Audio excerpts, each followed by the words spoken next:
My name is Emily. A few years ago, my father told me I didn't need nice things and that anything valuable should go to my brother. He said it casually, in a parking lot. What followed unraveled years of quiet control. If you've lived something similar, share your experience in the comments. After work, a quick stop near South Congress felt routine. The store was small, the kind that closed early on weeknights. A navy dress hung near the register. Simple cut, nothing dramatic. It fit. The card reader beeped, receipt printed, and the bag felt lighter than expected when I stepped outside. My father was standing near my car. Richard didn't say hello. His eyes went straight to the bag, then to the receipt sticking out. "You don't need anything fancy," he said. "Leave the good things for your brother." "It's my money," I said. The keys were already in my hand. "That's not the point," he replied. "This isn't about money. It's about value." He took the receipt, smoothed it once, then again, like he was checking math he already knew. The paper stayed between his fingers longer than necessary. A passing car slowed, then moved on. Richard didn't notice. "I already made plans for your brother tonight," he added, casual, certain. He knows how to show up properly. "I'm just heading to a work thing," I said. "Nothing big." Richard tilted his head, looking me over like the dress had changed something essential. His tone stayed even, practiced from years of saying similar things. "A work thing where?" he asked. I named the venue without thinking. The words landed heavier than expected. His mouth tightened, then relaxed. One eyebrow lifted, then dropped. "That place?" he said. "Huh." The parking lot lights flickered on. Cars passed. A cart rattled near the storefront. He smiled, small and quick, like a habit he'd perfected. "VIP stuff isn't for you," he said. The receipt came back to me, folded now, creased along the logo. A vibration hit my phone. One email, then another. The subject line sat there in plain text: guest confirmation. No punctuation, no tone, just facts delivered by a system that didn't care who my father preferred. Richard glanced at the screen, then away. "Don't get ideas," he said. "These things are appearances. They don't last." "I have to go," I said, opening the door. He stepped closer, lowering his voice. "Your brother understands how this world works," he said. "You don't need to push." The engine started. A turn signal clicked. My phone buzzed again. Calendar updates syncing automatically. Time locked in. Location pinned. The navigation recalculated without hesitation, choosing the fastest route, adjusting silently. "Starts at 7, Richard said, checking his watch. "That lines up." "I'll see you later," I said. Richard laughed once, short, like a punctuation mark. "Sure you will," he said. The car rolled out of the space. My headset slipped on as the navigation voice chimed, neutral and polite. The next morning didn't slow down for family drama. Messages stacked up before the first meeting. An aunt sent a long paragraph about being practical. A cousin asked if everything was okay, then added a thumbs up like punctuation. Someone forwarded a voice memo from my father without asking. I didn't open it. By mid-morning, Richard's version had traveled faster than anything I could have said. According to him, concern was the motive. According to everyone else, concern sounded reasonable. A daughter spending money on clothes instead of thinking long-term fit the story people already knew how to tell. At work, the schedule didn't change. Tasks stayed where they were. The run-of-show spreadsheet still needed final numbers. Vendor calls still came through. Everything looked normal until a message popped up from operations. "Hey, Emily," it read. "Can you confirm your role for tonight? Just double-checking." No accusation, no explanation. Just a polite question that landed heavier than it should have. "I'm confirmed," I typed back. "Same as always." A pause followed. 3 dots appeared, then disappeared. "Got it," came the reply. "Just checking." The co-working space filled as usual. People grabbed coffee, plugged in chargers, argued quietly about fonts. Nobody raised their voice. Nobody mentioned my father. Still, something shifted. Conversations paused when I walked past. Not long enough to be obvious, long enough to register. At a shared table near the windows, Maya waved me over. No sympathy face, no head tilt, just her laptop open and a legal pad half filled with notes. "Do you have the original invite?" she asked. "And the confirmation email?" "Yes," I said. "Both."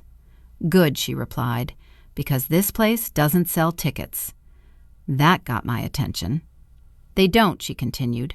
"No public sales. Everything's name-based. Sponsors, guests, partners. If your name's on it, you're in. If it's not, you're not." She turned her screen slightly. The event page was open. No buy button, no pricing tiers, just a short description and a line about restricted access. "That venue doesn't do maybes," Maya said. "They do lists." A notification buzzed. My brother this time. "What's going on?" he wrote. "Dad says you're making a scene." "No scene," I typed back. "I'm working." Another pause, then, "He's worried about you," the message said. "You get ideas sometimes." The words sat there, familiar, clean, easy to send. Across the table, Maya didn't look up.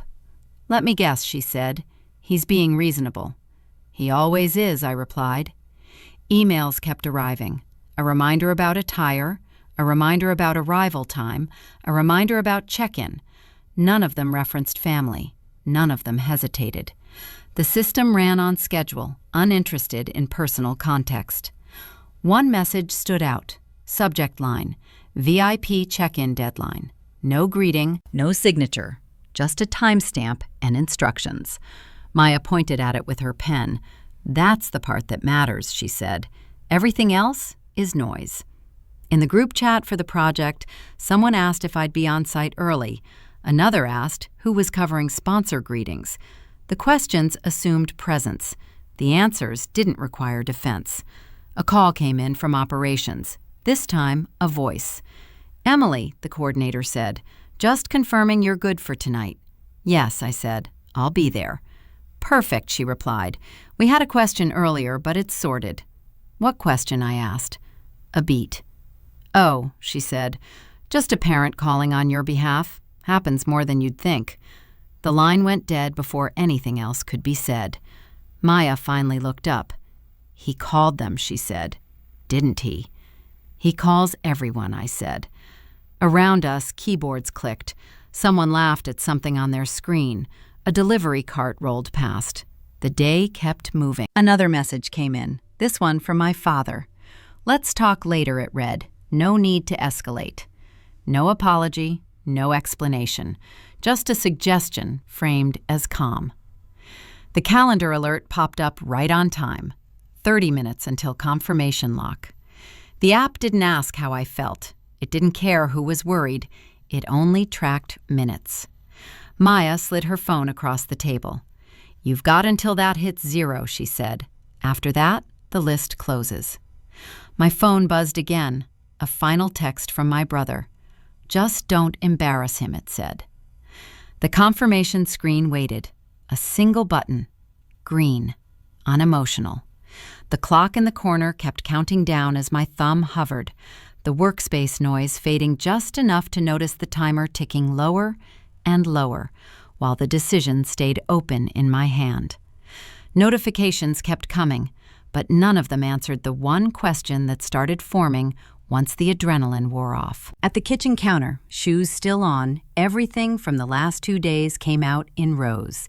Email threads, calendar entries, receipts, screenshots. Not for reflection, for sequence. The event confirmation email showed the venue, time, and check-in window. That part hadn't changed. What stood out was something else, the timestamp. Richard had mentioned the start time in the parking lot before I ever said it out loud. He'd referenced the location without asking where. At the time, it felt like coincidence. Now it felt like memory replaying with better sound. The receipt from the dress still sat folded in my bag, creased twice. The way he'd held it longer than necessary came back, not as an emotion, just as a fact. He'd been checking something. Another piece clicked when my phone scrolled past an old text chain I'd forgotten about. Weeks earlier, Richard had borrowed my charger at dinner. He'd stepped away to take a call, leaving his phone face up on the table. A notification had flashed. I hadn't read it fully then, just a name and part of a sentence. Now the screenshot was there, taken without thinking at the time. The message preview showed a familiar phrase. "Can we switch the guest?" The contact name wasn't mine. It was someone connected to the venue, someone I recognized from previous events. The date lined up, the timing lined up. Nothing about it looked accidental anymore. My phone rang. Richard's name filled the screen. "Hey," he said, like we were picking up a normal conversation. "I took care of it." "Took care of what?" I asked. "You don't have to stress," he replied. "I told them you weren't feeling up to it." "Told who?" I said. "A friend," Richard said. "They understand. These things get confusing." "They didn't call me," I said. "No need," he replied. I explained it. The words stayed smooth, helpful, framed like a favor. "You can thank me later," he added. "Your brother's excited, by the way. He's ready for this kind of room." "I didn't ask you to do anything," I said. Richard sighed, the sound he used when patience ran thin. "You don't always see the bigger picture," he said. "I'm just making sure the right person shows up." The call ended before I could respond. There was no debate left to have. The pattern was clear enough. Time spent wondering wouldn't change what had already moved into place. The car was already parked downstairs. Keys grabbed, phone plugged in. The address loaded itself from the calendar entry without asking. Traffic pushed back, then cleared. Messages came in from my brother again, unread. From my father again, muted. The navigation kept adjusting, estimating arrival down to the minute. Halfway there, Richard called again. "They won't even notice you're missing," he said. "These rooms are full of people like you." The venue appeared ahead, busy but controlled. Valet cones, staff with tablets, lines moving efficiently. "I'm here," I said. A pause. "Emily," Richard said. "Don't complicate this." The call dropped as the car door closed. At the entrance, a woman with a badge smiled without looking up. "Name?" she asked. "Emily Carter," I said. Her finger slid down the screen. No hesitation. "Yes," she said, "you're confirmed." She handed me a card with my name printed cleanly across it. No asterisk, no notes. Behind her, another staff member glanced over. "She's on the VIP list," he said. "Escort ready?" My phone buzzed again. Richard's message preview flashed. They already adjusted it. The lobby moved the way systems do when everything is working. Names matched screens. Screens matched instructions. Nobody asked about family preferences. At the desk, the woman looked up again. "You're right on time," she said. "Check-in closes in 10. I nodded, stepping forward as someone reached for the badge lanyard. On the phone, Richard was still talking, his voice muffled now. "You don't need to push," he said. "This isn't your space." The lanyard slipped over my neck. The card settled flat against my chest. The staff member gestured toward the entrance, already turning to the next guest. Richard kept talking. I didn't answer. The badge opened the first door, but not the second. Past check-in, movement slowed. Staff redirected foot traffic with practiced ease. One of them stepped into my path, tablet angled slightly away. "Can you wait here for a moment?" she asked. "Just a quick confirmation." The moment stretched. People passed through the main entry in small clusters. Names checked, greetings exchanged. The flow kept going, just not for me. A rope barrier shifted into place without ceremony, creating a holding area that hadn't existed 5 minutes earlier. Another staff member approached, this one older, posture careful. "There is a question about your access," he said. "Nothing serious." "What kind of question?" I asked. He glanced at the tablet again. "Just verifying roles," he said. "It won't take long." My phone buzzed. Maya. "Something's off," she wrote. "They just got a call." A voice rose a few feet away, familiar cadence, familiar confidence. Richard stood near the side entrance, speaking with a man in a blazer who nodded more than he talked. The words didn't carry, but the body language did. Richard leaned in, the man listened. Both glanced in my direction once, then looked away. A staffer returned. "Emily," she said, "we need to pause you here." "Pause me from what?" I asked. "From entering the main area," she replied. "Just temporarily." The explanation stayed vague by design. Maya appeared at my side, phone still in hand. "He pulled a contact," she said quietly. "Someone high enough to stall things." Another staff member joined them, this one holding a folder. "We're reviewing a request," she said. "Someone raised a concern about representation." "A representation of what?" I asked. She hesitated. "Fit," she said. "For the room." The word landed exactly where it was meant to. Across the space, Richard's voice carried just enough. "She's very capable," he said, "just enthusiastic. Sometimes that reads wrong." The man beside him nodded. "We want the right tone," the man said, "for our partners." A name came up then, my brother's. "I've got someone else," Richard said. "He understands how these things work." The plan snapped into focus. Not theoretical, not emotional, practical. If I didn't move fast enough, someone else would slide into the space meant for me. The schedule allowed it. The system permitted substitutions. All it needed was a reason. Maya stepped forward. "She's the listed guest," she said. "The only one." The staff member didn't argue. "We know," she replied. "That's why this is complicated." Phones rang around us, messages sent, screens refreshed. A decision was being shaped somewhere just out of reach. A different coordinator arrived, breath quick, clipboard tucked under one arm. "We're tight on time," she said. "Who's confirming this?" The man in the blazer answered before anyone else could. "We're sorting it out," he said. There was a parental concern. The phrase hung there, clean and neutral. Maya leaned closer. "This is what he does," she said. "He doesn't argue facts, he questions readiness." The holding area felt smaller. A rope, a few feet of carpet, enough to keep me technically present and functionally sidelined. Richard approached at last, smile composed. "See," he said, "I told you I'd handle it." "You handled replacing me," I said. He didn't deny it. "This is bigger than you think," Richard said. "It's about image." "It's about control," Maya said. Richard turned to her, surprised, then dismissed the interruption. "Family matters should stay family," he said. "No need to involve work." The coordinator cleared her throat. "We need a final answer," she said. "We're minutes out." The man in the blazer looked at Richard. "Is the alternative guest here?" he asked. "He's on his way," Richard said. "He'll represent well." A radio crackled. A name was called. Not mine. The coordinator looked back at me. "If you're the confirmed guest," she said, "we'll need documentation." "It's already been submitted," I said. "Yes," she replied, "but there's been a request to review it." The request had a name. It stood 10 feet away, arms crossed, completely at ease. Maya pulled up the confirmation email again, held it out. "They're stalling," she said, "waiting for you to miss the window." The clock above the entrance ticked forward. Each minute narrowed the margin. Staff shifted. Guests moved. The event pressed on. Richard checked his watch. "You don't have to do this," he said. "Just let it go." The words weren't loud. They didn't need to be. They were designed for this exact moment, when the system looked official and resistance looked unprofessional. The coordinator stepped aside to take a call. The man in the blazer followed. Their voices dropped. Maya stayed.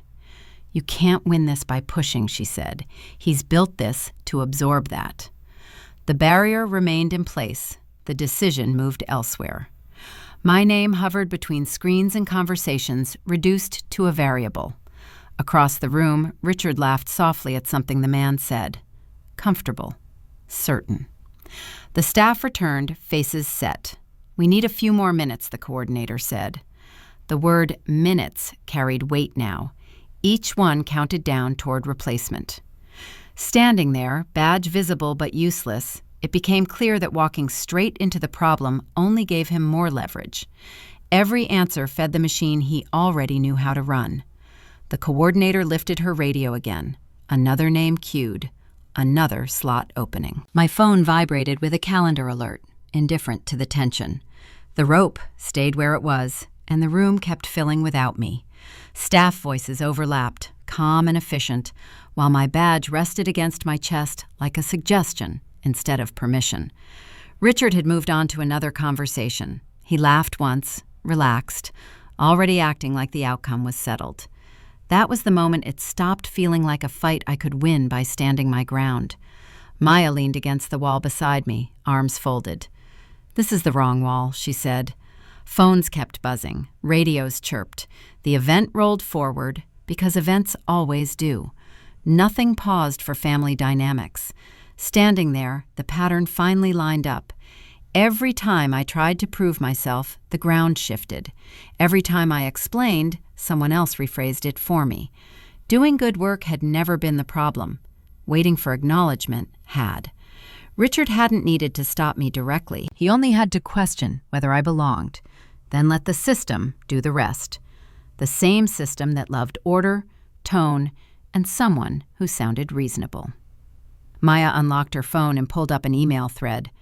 "This came from their legal inbox," she said, 2 months ago. The message was short, contract language, sponsorship terms. One line stood out. Guest of honor, Emily Carter. No alternatives listed, no contingencies, just a name. "They can't replace that without documentation," Maya said. "And this?" She scrolled. Another email appeared, different sender, same night. "Got a call asking to adjust the guest list," the message read, "flagging for review." Below it sat a name I recognized, someone on the organizing committee, someone Richard had mentioned before as helpful. He called them, Maya said, framed it like concern, like he was protecting the event. A coordinator approached, clipboard in hand. "We're still reviewing," she said. "There's pressure to resolve this cleanly." "Cleanly for who?" Maya asked. The coordinator didn't answer. She didn't need to. Richard's voice drifted over again. "No hard feelings," he said to someone nearby. "These things happen." The words landed without heat, without drama. Exactly how systems like it. Maya lowered her voice. "If you keep pushing here," she said, "he gets to call you emotional, unprofessional, difficult." "What if I leave?" I asked. "Then he wins tonight," she said, "but not the rest of it." The realization didn't arrive as a speech or a sudden surge. It came as a simple shift. Proving worth to my father had always been a side project running in the background. Quiet, constant, expensive. Maya tapped the screen again. "They need something formal," she said. "Something they can't smooth over." The coordinator returned, looking apologetic. "We need an answer," she said. "Either we proceed or we adjust." Proceed meant stepping into a mess designed for me. Adjust meant letting someone else fill the space and pretending it was neutral. "Give me 10 minutes," I said. She hesitated. 10, she agreed. We stepped aside, away from the rope, away from Richard. Maya dictated details while I typed. Subject line first, clear, unemotional, addressed to the event's official inbox. "Request for written confirmation of guest of honor designation," she said. The body stayed factual. Dates, contract reference, attached documents. A simple request to confirm, in writing, that the guest list would remain unchanged. My phone buzzed. "Richard." "Don't do this," his message read. "You're making it worse." Another followed. "Family should stay family." I didn't reply. Maya watched the screen.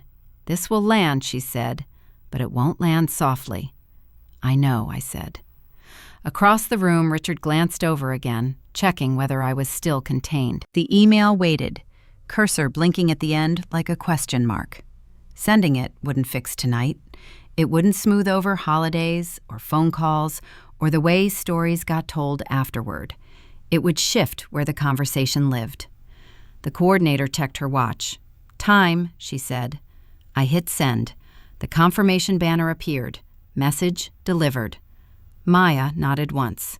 "That's the right wall," she said. Behind us, the room kept moving. The system did what it always did, processing inputs, updating records, leaving no space for tone or family hierarchy. Richard took a step forward, then stopped when he saw the screen still glowing in my hand. "What did you do?" he asked. I didn't answer. The coordinator's radio crackled with a response coming through. Her posture changed as she listened, pen pausing midair. She looked up, eyes finding me. "We need to talk," she said. The response didn't come from the coordinator first. It came from the inbox. A reply landed less than 5 minutes after the email went out. Subject line unchanged, language tight, legal. "We acknowledge receipt, reviewing contractual terms." Nothing else. No reassurance, no tone. The side hallway filled with people who spoke softly and moved fast. Clipboards switched hands. Someone typed while walking. Nobody raised their voice. That was when it became obvious how familiar this process was to Richard. Maya stayed close. "He's done this before," she said. "Not just with you."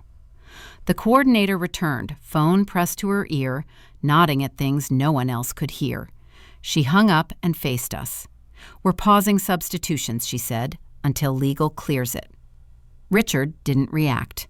He smiled, slow and calm, like someone who trusted the clock. "Of course," he said. "Take your time." That smile unlocked something older than the night itself. Details lined up without effort once the shape revealed itself. The missed introductions years ago, the opportunities that disappeared after promising conversations, the emails that went unanswered, followed by vague explanations later. "He told us you weren't ready," a former contact had said once. He seemed protective. Protective. The word fit too many moments. Maya scrolled through her messages. "He reached out to a few people already," she said. "Family, 2 sponsors, framing this like you're using his name." As if summoned, my phone buzzed. An email thread, grouped recipients, familiar names. "Emily's going through a phase," Richard had written. "Please understand if things feel overstated." No insults, no accusations, just enough doubt to blur edges. Another message arrived. A sponsor contact who'd agreed earlier to confirm Richard's call now pulled back. After reconsideration, the email read, "I can't be involved." The evidence didn't disappear. It thinned, lost weight, lost urgency. "That's the move," Maya said. "He doesn't erase, he dilutes." A staffer approached with a tablet. "We need to re-verify your status," she said. "Some communications are conflicting." "From who?" Maya asked. The staffer glanced at Richard. "From family," she said. The word carried institutional power, enough to slow things down without stopping them. Richard took a step closer. "This doesn't have to get ugly," he said. "I'm trying to protect you." "From what?" I asked. "From overreaching," he said. "People talk." He said it kindly. That was the point. Another message arrived, a text from an uncle. "Your father's worried," it read. "Don't burn bridges." A different tone from a different number. "He's just trying to guide you," it said. "Why fight him?" The pressure wasn't loud. It didn't need to be. It spread through familiar voices, each one suggesting moderation, calm, gratitude. Maya watched it unfold. "He built a buffer," she said. "Social proof, plausible concern." The coordinator returned again. "We can't proceed until the conflicting claims are resolved," she said. "That may take some time." "How much?" Maya asked. The coordinator checked her watch. Enough to cause delays. That was the point. Richard checked his phone. "Looks like timing's tight," he said. "These rooms don't wait." Across the hall, movement increased. Guests filtered toward the main area. A name announcement echoed faintly. My badge still hung there. Valid, useless. The realization wasn't dramatic. It was logistical. This wasn't about my brother. He was a placeholder, a contingency. The real asset Richard not legally, but it sounded clean. Maya pulled up the contract again. "This lists Emily as independent," she said. "No intermediary." The staffer nodded, then hesitated. "Yes," she said, "but perception matters." That was the wall. The coordinator's radio crackled. "We need a decision," a voice said. "The slot can't stay open." Richard stepped closer, lowering his voice. "You're pushing too hard," he said. "This isn't how things work." The words weren't a threat. They were a statement of infrastructure. "You don't win against systems," he continued. "You work within them." The hallway narrowed as more staff gathered. Conversations overlapped. My name appeared, then vanished on screens I couldn't see. Maya whispered, "This is bigger than tonight," she said. "He's been shaping lanes for years." Richard leaned in, close enough that only I could hear him. "You don't beat this," he said. "You don't beat a system you grew up in." The coordinator lifted her phone again, expression unreadable. "Legal's asking for more documentation," she said. Richard straightened, satisfied. "I told you," he said softly. "They won't move fast for you." The hallway filled with motion again. The event pressed forward, absorbing delays, reallocating time. Richard adjusted his jacket, already stepping back into the flow. "Think about what you're risking," he said. "This doesn't end the way you think." He turned away as staff resumed their positions, radios crackling, names reshuffled, and the weight of everything unsaid settled into place while the system kept running, and his certainty lingered behind me, steady as ever, as if he knew exactly how much ground he'd built beneath his feet and how hard it would be to pull any of it apart. The meeting didn't feel dramatic when it started. A long table, laptops open, half-empty water bottles. People who looked tired in the way professionals do when they've already survived the public part of an event and now had to clean up what followed. I chose that room on purpose. The coordinator opened the session without ceremony. "Let's resolve the outstanding issues," she said. "Then we can close the file." No speeches, no framing. That was the opening I needed. Maya slid the folder across the table to me. I didn't add commentary. The document went down first, face up. "This is the sponsorship contract," I said. "Page 3. They looked. Pages turned. Someone nodded. "Guest of honor," the coordinator read. "Emily Carter." Richard leaned back in his chair. "That's not in dispute," he said. "This is a family misunderstanding that spilled over." No one challenged him yet. He sounded reasonable. He always did. "That's the designation," I said. "No substitutions listed." The coordinator marked something on her notepad. Richard folded his hands. "I was trying to help," he said. "She gets overwhelmed."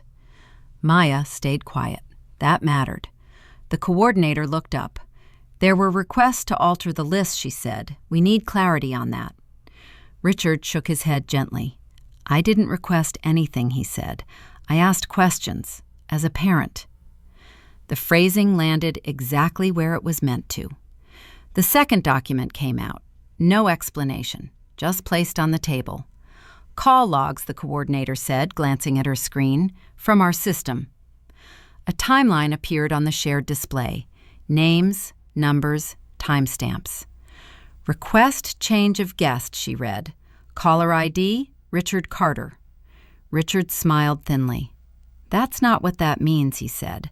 "I was asking whether she was confirmed." The room stayed neutral. No one rushed to agree. The coordinator clicked again. "There's also email correspondence," she said. Another message appeared. Internal, time-stamped, short. "Family decided to adjust role. Please update list." The sender line read, "Richard Carter." The silence shifted. "That email," Richard said, "was taken out of context." "What context?" one of the sponsors asked. Richard turned toward him, still calm. "Concern," he said. "She's young. I didn't want her embarrassed." The sponsor looked back at the screen. "She was already listed," he said, "as the primary." Richard's mouth tightened, then relaxed. "I was protecting her," he said. "That's all." The coordinator leaned forward. "You attempted to override a contractual designation," she said, "without authority." Richard straightened. "I'm her father," he said. "That gives me standing." The sponsor blinked. "No," he said, "it doesn't." The system chimed then. A notification banner slid across the display. "Guest role confirmed. Emily Carter." No sound, no emphasis, just a confirmation time-stamped to the minute. Someone exhaled. Not a laugh, something closer to release. Richard stared at the screen. "That's automatic," he said. "It doesn't mean anything." "It means the record updated," the coordinator replied. "And it's locked." She turned the screen so everyone could see. "All requests initiated by Richard Carter," she said, "are logged as unauthorized." Richard stood up. "This is being blown out of proportion," he said. "I was trying to manage optics." The sponsor closed his laptop. "You don't manage our guest list," he said. "We do." Maya finally spoke. "The issue isn't intention," she said. "It's interference." The coordinator nodded. "We'll document this formally," she said, "and notify all parties." Richard looked at me then, really looked. "You didn't have to do this," he said. The statement wasn't loud. It wasn't angry. It was framed as disappointment. I didn't respond. The coordinator pushed a printed notice across the table. "Effective immediately," she said. "All proposed changes submitted by Richard Carter are null." She signed it, dated it, stamped it. Another sponsor added his signature. Richard sat back down slowly. "This hurts the family," he said. The sponsor didn't hesitate. "This protects the event," he said. The meeting ended the way systems like to end things. Clean, documented, final. As chairs moved and people stood, my phone vibrated again. Another automated message. Access granted. No adjectives, no celebration. Richard gathered his things without looking at me. "We'll talk later," he said. The coordinator stepped between us. "Any further communication should go through counsel," she said. Richard paused, then nodded once, like he'd been expecting that outcome. Maya touched my elbow. "It's done," she said. "Not resolved, not healed, just done." As people filed out, the documents stayed behind, stacked neatly, marked, archived. The system absorbed the disruption and moved on. I stayed seated for a moment longer, watching the last signature dry, the confirmation email timestamps settle into place, aware that the room was already emptying, the event wrapping, and that whatever came next would happen outside this structure, without a buffer, as the door closed softly behind the coordinator and the record finalized without ceremony. The fallout didn't arrive all at once. It spread the way news does when no one wants to say the loud part out loud. By the next morning, messages shifted tone. People who had nodded along with Richard's concern now asked careful questions. A sponsor forwarded a clipped note thanking me for handling a difficult situation professionally. Someone else mentioned, almost casually, that boundaries mattered. No one used my father's name directly. They didn't have to. At a small breakfast meeting later that week, Richard wasn't there. His chair stayed empty longer than necessary. When someone asked where he was, another person said he had a conflict, then changed the subject. The conversation moved on without him. That absence carried more weight than an argument ever could. Family threads changed too. An aunt who'd warned me about overreacting sent a shorter message. "I didn't realize he called them," she wrote. That crossed a line. My brother called instead of texting. "I didn't know he was doing all that," he said. "I thought you were just pushing back." "I wasn't," I said. "I was stopping it." He went quiet for a second. "Mom wants to talk," he said. We met at her place the following evening. No raised voices, no sides taken, just careful sentences and long pauses.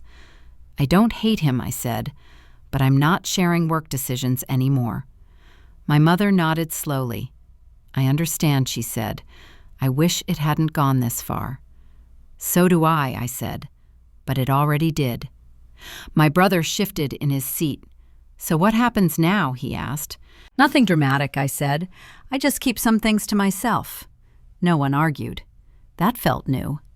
Later that night, Richard texted. "We should celebrate," he wrote. "Dinner this weekend." The invitation looked normal, familiar, the kind that pretended nothing had shifted. "I'm not up for it," I replied. 3 dots appeared, disappeared, appeared again. "You're holding a grudge," he wrote. "I'm holding a boundary," I typed back. The reply didn't come. At work, systems kept doing what they were built to do. Access updated, contacts refreshed, a new number replaced the old one on my email signature. The transition took less than 10 minutes. An automated message landed that afternoon. "Thank you for your professional cooperation." No reference to tension, no acknowledgement of interference, just a clean closing line and a survey link I didn't open. Maya forwarded it with one word: poetic. I laughed once, short, more release than humor. That evening, the dress came out of the bag for the first time since the parking lot. Still folded the way the clerk had placed it. Still tagged. Nothing special about it. That was the point. It went onto a hanger, slid into the closet between clothes I wore regularly and clothes I rarely touched. No ceremony, just placement. The phone stayed face down on the desk, notifications muted, family threads archived, work alerts left on. The apartment felt functional, desk lamp on, laptop open, notes from the meeting already organized, a task list waiting to be cleared. Another email arrived while I skimmed through documents, this one from the event team again. "Glad to continue working together," it read. "Looking forward to what's next." No drama, no footnotes. The system remembered what mattered. Outside, traffic noise drifted up in waves. Normal city sounds, nothing urgent. The door closed with a soft click when I checked the lock. Habit more than necessity. The deadbolt slid into place. Back at the desk, the calendar refreshed. New deadlines populated the week. A call scheduled. A proposal draft due Friday. Work resumed where it had paused. The phone stayed still. The closet door remained shut. The dress hung where it belonged, no longer an issue to debate or defend.